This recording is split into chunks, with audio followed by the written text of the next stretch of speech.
Do you know what I've missed in my life? Comedy. I don't want to watch you. I don't want to talk about you. I ignore my phone for hours on end so I don't have to contemplate you. I'm tired, yeah? I'm really tired, Robbie. This is for the ones who care.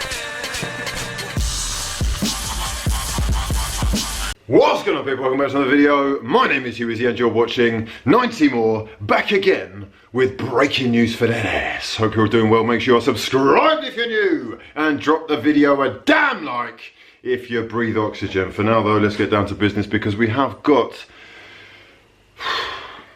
I do lose my nut every now and then with this because it's fucking baffling how they have stuck behind a guy who has proven week after week that he is actually clueless. But then the thing is, I've now taken that blame away from Emery because it's quite clear that you're not the guy. And it's very clear that you do not belong, I was about to say a big club like Arsenal, but we're moving like a fucking mediocre small club, mate. Because big clubs, they make big decisions, drastic decisions when need be. It's a business, the business of football. And unfortunately our business is going to fucking, it's going to die. We are in danger of becoming a confirmed mid-table side. Remember when I used to talk about mediocrity? We're fucking drifting into mediocrity. We are there.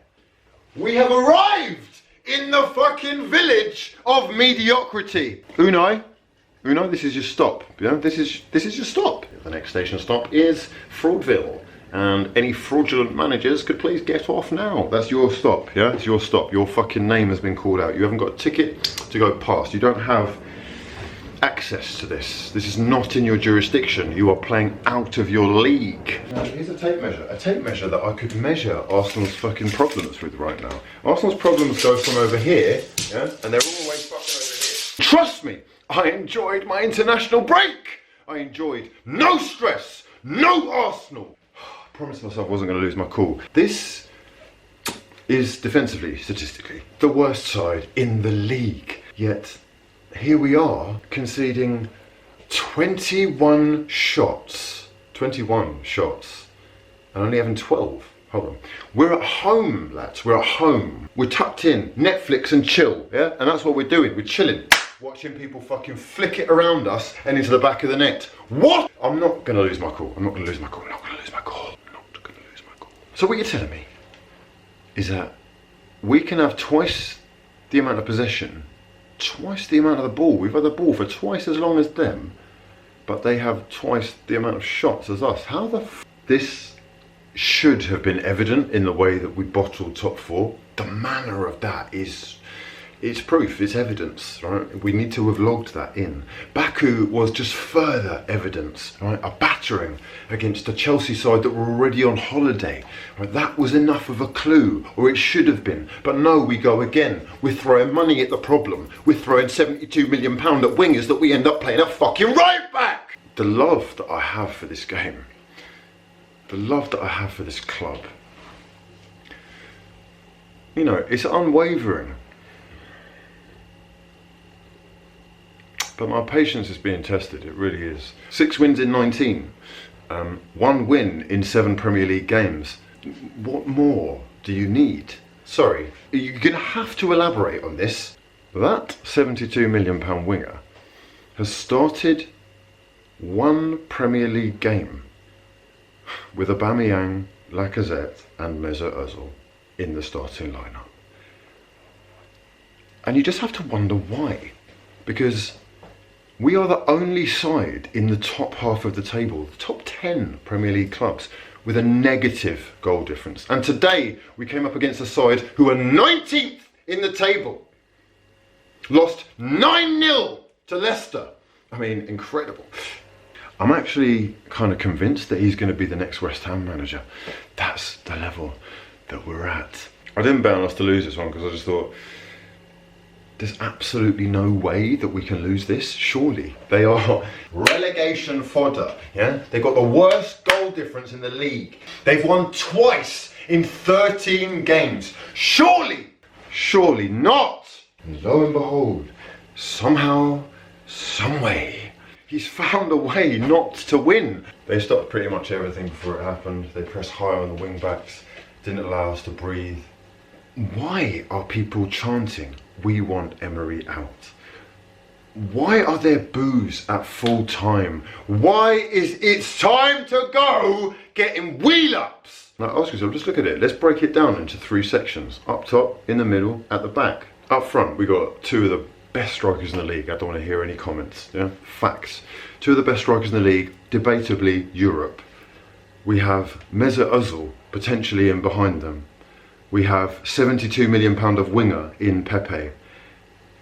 This is like £250 million worth of forward attacking player. How are we the only side in the top 10 with a negative goal difference? That's an abomination. It's not even embarrassing. That is some kind of dark art. This is sorcery of the most sourceless sort. In midfield, right, we pretty much play 2, sometimes 3 defensive midfielders, but if you fire at the back with 2 defensive midfielders, the formation looks something like 7-1-2. And you've only got to look at Pepe's average position to see that something's not right. Something is definitely not right here, right? We will be 8th tomorrow, regardless of the result. And that's 13 games gone, which means it's just more than a third of the season gone. How? That means we've got 2 times what we've done so far left, right? Which means we're in trouble. And we are slipping further and further away from the top 4. I think it's an 8-point gap now. And actually a Newcastle win will bring them level on points with Arsenal. And at this point, I just have to stress to you. Listen, right, I know that you guys come here for chaos and drama and controversy and me losing my nut, but I also want to offer you the odd little nugget where I can. And I'm telling you, our energy should not be focused on Unai Emery, right? We are in a results business, we all know that. We've got fans singing that it's not working. We've got them chanting for this to end. So if the players aren't playing for him, if they can't seem to fulfill what he's asking of them, or even worse yet, aren't even celebrating when we score, if all that is so apparent, and I mean it's fucking hardly a secret, is it? What's the hold up? This is what I want you to think about, right? I see a lot of people blaming Gazidis, but the club's changed. The power is in new hands. The decisions are all being made by a select few. So forgive me if I'm wrong here, but I am now fully of the opinion that the focus of our energy should actually be on Raul Sanllehi. It's fine. You chose the wrong guy, bro. Now you got to back out. But I'm telling you people, we've got to focus our energy on Raul now. It's not about Emery. Anyone that tells you it is, they don't know what they're talking about, okay? We're past that. You don't need to be a fucking expert in football to know that Unai Emery is not the man for Arsenal. What we now need to know is who is stopping this from moving on, because that is stopping progression, that is stopping the club from going forward. And he has a lot to answer for, Raul, because he doubled down on this, didn't he? Raul has got all the power, and the only person he answers to is Stan Kroenke. It's a little bit like having a child driving a car when the parents are sat in the back. Yes, the child is going to crash the car. We have established this because his foot can barely reach the pedal. He is completely out of his depth, yet the parents are sat back watching, and they are waiting for this car crash to happen before they decide to step in and take control. And that is a problem, because what Raul's actually done, Don Raul, fucking hell, that's a joke. Dons make big decisions. Dons get heads chopped off when they sense a threat of things falling apart. What we have here is potentially a man who is so powerful and stubborn